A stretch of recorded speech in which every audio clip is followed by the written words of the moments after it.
Chowmein করে দেখাবো আপনাদের। ফার্স্ট আমি আলু বানাচ্ছি। আমাদের চাউমিনেটা আলু না দিলে তো আমি খাবেই না।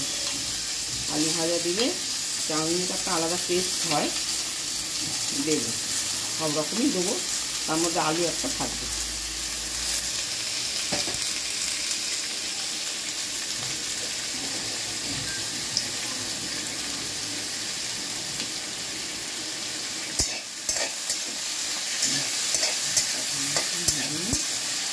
দিয়েছি অতটা আলু, ভাজার পর দেখি কতটা কমে গেছে। মিক্সটাই করবো, মতন হবে। সবজিটা বেশি দেবো, চাউমিনটা কম দেবো, খেতে দারুণ টেস্ট হবে। ব্যাস খেতে থাকুক, ঠিক আছে। এরপরে আমার গাজর আছে, বিনস আছে, চিংড়ি মাছ আছে, সব একে একে হালকা তেলে, দেখেছেন আলুটা কোনটুকু তেলে ভাজলাম, ইচ্ছে করলে আমি অনেক। এবারে আমি এই যে গাজর আর বিনস এগুলো কেটেছি, এগুলো ফার্স্ট বয়েল করে নেবো চাউমিনতে দেওয়ার জন্য। বয়েল করে একটু হালকা তেল দিয়ে ভাজবো, তার কারণ শুধু ভাজতে গেলে ভালো, এখন পাকা গাজর ভালো হবে না, শীতের তো নয়, স্টোরের। প্লাস আমি যদি একটু সেদ্ধ করে নিই, আমার তেলটা অনেক কম লাগবে রান্নাটা করতে, সেই জন্য এটা সেদ্ধ করে নিচ্ছি। আপনি সেদ্ধ করে জলটা ফেলে বক করে জলটা যখন ফুটবে তখন চাউমিনটা দেবেন, কারণ এখানে বেশি ফোটালে আবার ক্যাটক্যাটে হয়ে যাবে। জাস্ট ধোয়ার ব্যাপার আছে, আমি চাউমিনটাকে ধুয়ে নিই। আমার চাউমিনটা একটু কম আছে, দুবেলা করছি, সেই জন্য একটু বেশি করে আবার দিচ্ছি, দুরকম মেশানো হচ্ছে।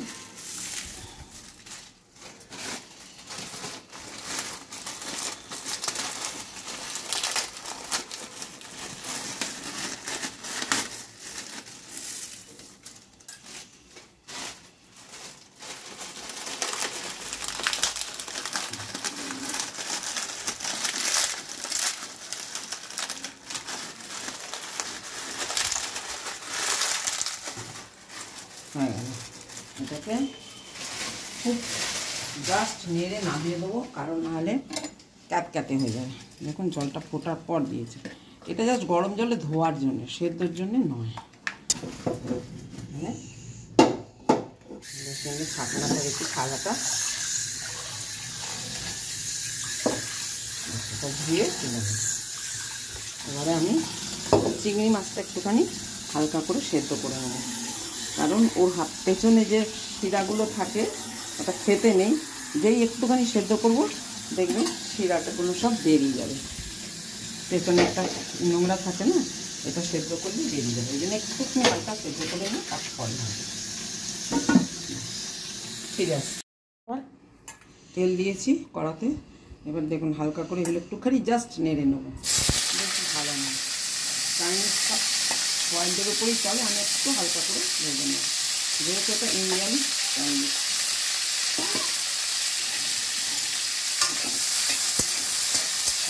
করা পরে ওই তেলেতেই আমি চিংড়ি মাছগুলো ভাজবো। এই দেখুন চিংড়ি মাছগুলো কীরকম পরিণতি হয়েছে দেখুন, কেন সেদ্ধ করে নিলাম এই জিনিসগুলো দেখুন। এই দেখুন এইগুলো যে পেছনে যে একটা নোংরা থাকে, সেটা দেখুন কেমন সেদ্ধ করার পর নোংরাটা বেরিয়ে গেল, জাস্ট হালকা সেদ্ধ, বেশি নয়, প্রত্যেকটা থেকে বেরিয়ে গেছে সব, দেখুন নোংরাগুলো বেরিয়ে গেল। এই যে পেছনে যে শিরার মতনগুলো থাকে এগুলো সব বেরিয়ে গেল পরিষ্কার হয়ে, দেখুন সব সেদ্ধ করার ফলে দেখুন একটা এরকম দাগ মতন রয়েছে, এখান থেকে যে নোংরাটা থাকে বেরিয়ে গেল। এই জন্য একটুখানি হালকা সেদ্ধ করে দেবো, ওগুলো হাত দিয়ে ভেতর থেকে মাছটা ফেটে যায়। এটা জাস্ট একটু নেড়ে নিলাম তেল দিয়ে, এবার চিংড়ি মাছটা একটুখানি নেড়ে নিলাম, আর কিছু করতে লাগবে না। এটা একদম বয়েলডিং হয়, চাইনিজ চিংড়ি মাছ হয়ে গেল, বেশিক্ষণ ভাজা নয়, কোনো লাল লাল করে ভাজা নয়। চিংড়ি মাছটাও ঠিক ওই তেলেতে, এইটুকুনি তেলেতেই ভেজে নেবো, খুব অল্প তেল দিয়ে চাউমিন করবো। বাজারে চাউমিনেতে পাম অয়েল না কি দেয়, কত জব করে, ওই তেলটুকু দিয়েই এটা যেহেতু বয়েল করা হয়ে গেছে, জাস্ট নেড়ে নামিয়ে নেব।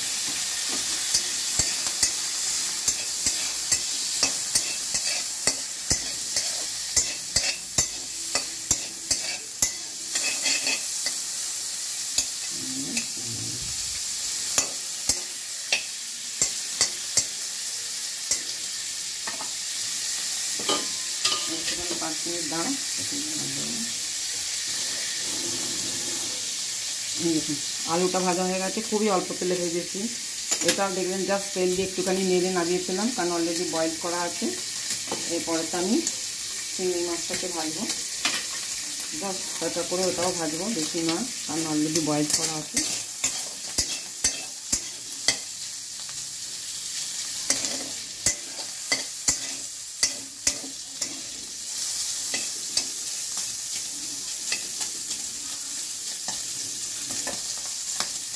ভাজবো, পেঁয়াজটা দেবো, এটা দিয়ে আমি নামিয়ে নিচ্ছি। এটা এই তেলটা আমি পেঁয়াজটা ভাজার জন্য দিচ্ছি, ব্যাস আর দেবো না। চাউমিনের তেল দেওয়া শেষ। তেলটা আমি দিলাম পেঁয়াজটা ভাজার জন্য।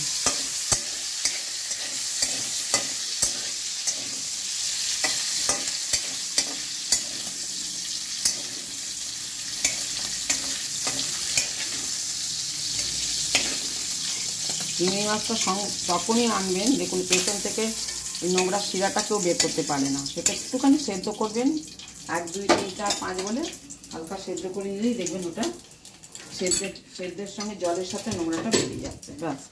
আর পেঁয়াজটা এই তেলেতেই ভাজবো, ভেজে ওগুলো আস্তে আস্তে দিয়ে করে ফেলবো, ব্যাস। আমি পেঁয়াজটা ভাজি, আপনারা দেখতে ফিরে আসছি।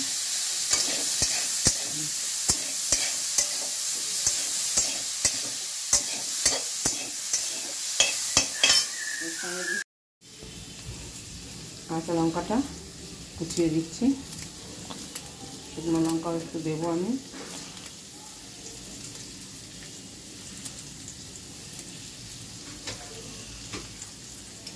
রসুন দেবো,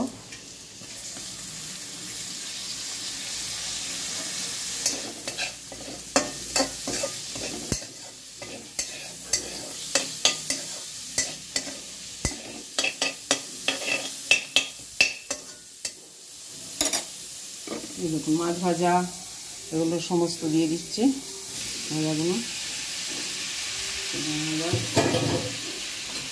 আলু ভাজাটা দিয়ে দিলাম,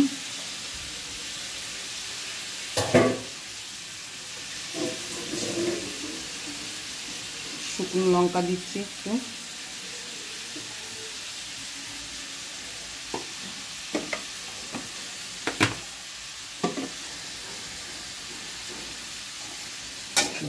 নেড়ে নেবো।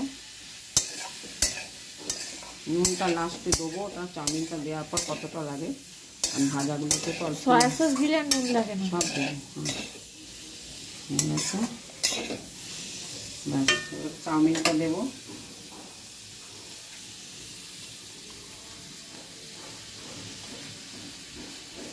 আমাকে একটু খুলে খুলে দিতে হবে। দেখুন সঙ্গে সঙ্গে ধুয়ে নামিয়েছি, তাই কেমন জড়িয়ে গেছে। এটা চাউমিন কখনো সেদ্ধ করতে নেই, জাস্ট গরম জলটা ফুটবে দিয়ে ধোয়ার জন্য গরম জল এটা ধুয়ে পরিষ্কার করে না, সেদ্ধ করলে একবারে পাঁক হয়ে যাবে।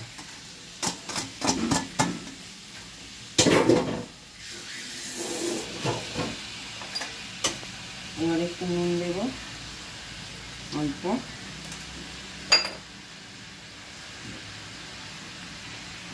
একটু নেড়ে নিই, হলুদ পালট করে নিয়ে একটু জিনিসগুলো দেবো।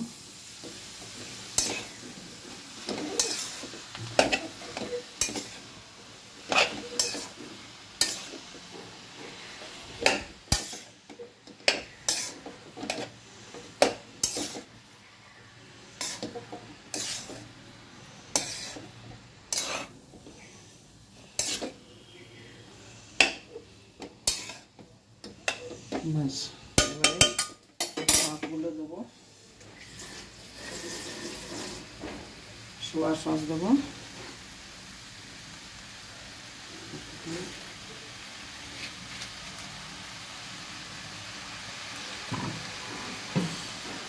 ভিনিগার দেবো একটু অল্প,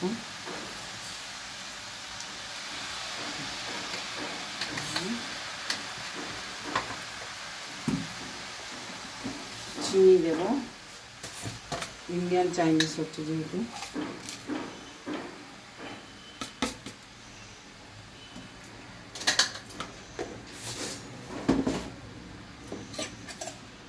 ব্যাস সেটাকে উপর নিচে করে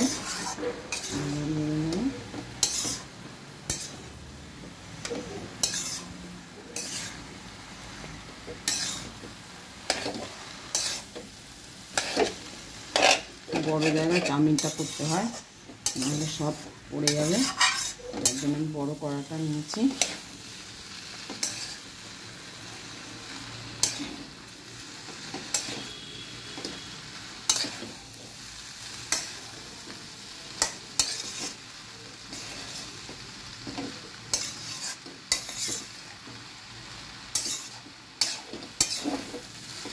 দেখতে হবে সবগুলোর মধ্যে কোনো মাখানো হচ্ছে কি না। সাদাটা চলে গেলে মানে সাথে সাথে মাখানো হয়ে গেছে।